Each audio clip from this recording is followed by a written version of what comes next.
Lapukas.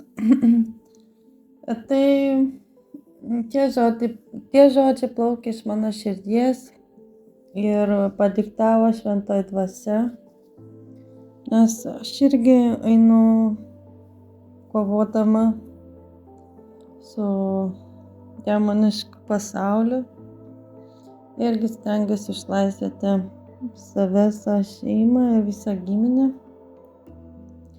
Ir buvo toks atėjęs įkvėpimas ir aš tai surašiau. Ir aš tikiu, jeigu jūs kartosit tai kiekvieną dieną, piktasis atstos nuo jūsų. Tai klausykitės kuo dažniau, jeigu įmanoma ir kasdien, ir tai padės jums išsigelbėti, gauti išganymą iš Dievo. Gerai, tai pradėkime. Jeigu nedarai nuodėmių ir jau atsiprašęs Dievo, reiškia priešai neturi jokių legalių teisių į tave. Bet dėl nežinojimo tu galvoji, kad jie turi per kažką. Turi kovoti ir nutraukti, sustabdyti, kas buvo sukurta prieš tave, tai sugriaunant Jėzaus krauju per Jėzaus vardą. Efeziečiams parašyta 4 skyrius 32 eilutė. Būkite malonūs, gailestingi, atlaidūs vieni kitiems, kaip ir Dievas Kristuje atleido jums. Esmė yra ta, kad žmonės turi, atleidimas yra raktas Dievo malonė į išgelbėjimą, išganymą. Ir jūs turite atleisti kitiems žmonėms. Ir Dievas prašo, būkit malonūs, gailestingi, atlaidūs. Reiškia, jūs turite atleisti, kad jums būtų atleista. Kitu atveju, jeigu jūs neatleisit ir Dievas jums neatleis. Tai neatleidimas yra didelė nuodėmė, kuri iškart atskiria žmogų nuo Dievo. Ir toliau aš tęsiu maldą, išgelbėjimo maldą. Pirmą paaiškinu, o po to jūs patys pamatysit, kaip čia kas bus. Jeigu neturi teisę į tave per tavo šeimos nuodėmes, jie ateina per kraujo giminę. Bet turi sakyti, tai yra baigta. Jėzus pilnai tai padarė tobulai. Nes jeigu gyvenam Jėzų, tai ir mirsi jam. Laisvi žmonės, nes gyvena naują gyvenimą. Nes Dievas suteikė mums naują gyvenimą. Kai mes atgimėm, kai mes jį priėmėm, mes gavom naują gyvenimą. Mes patampėme nauji kūriniai. Reiškia, jeigu nauji kūriniai, reiškia, turime būti laisvi. Aišku, labai svarbi sąlyga nedaryti nuodėmių patiems, bet jeigu ir padarai, jeigu tu Dievo atsiprašai, Dievas tau atleidžia. Tu sakai, aš pradedu naują kartą su 1000 palaiminimų man, mano vaikams ir vaikų vaikams. Reiškia, tu pradedi naują kartą.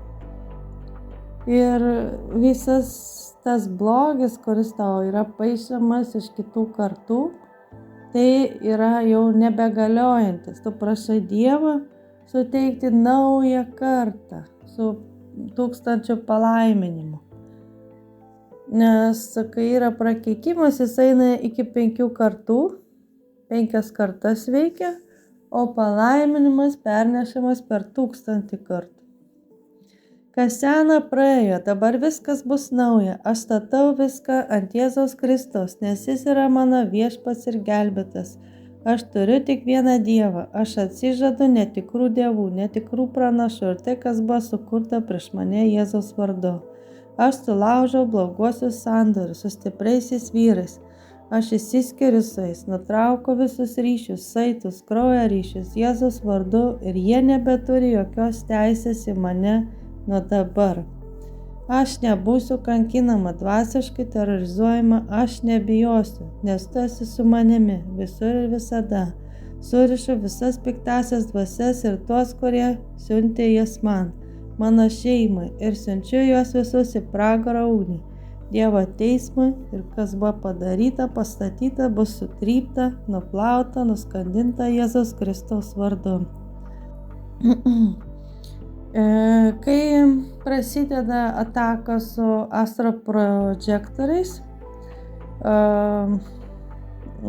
tie visi velnio garbytojai, raganos, burtininkai ir visi kiti, jie pradeda nešioti netikrus pranašus, netikrus dievus ir per juos stengiasi paveikti tikinčiuosius, kad jie irgi nustotų tikėti, o jeigu ir tiki, kad jie tikėtų klaidingai.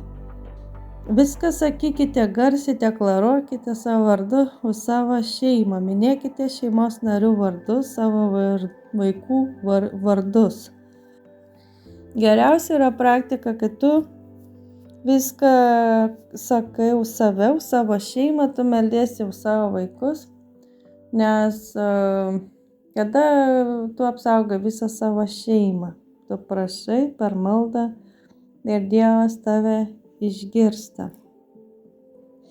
Ir dabar čia prasidėjo kaip ir malda.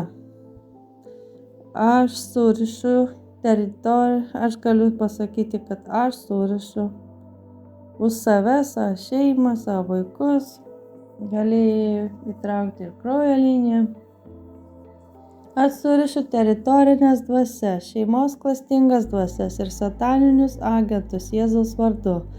Surišu lavajatą, mirties ir jūros dvasias, vandens ir jūrinės dvasias, visus paukščius priklausančius vandeniu ir visa kita, ko dar nepaminėjau, bet priklauso vandeniu Jėzaus vardu. Surišu teritorinės dvasias, oro princus, paukščius priklausančius orui Jėzaus vardu. Surišu žemės dvasias,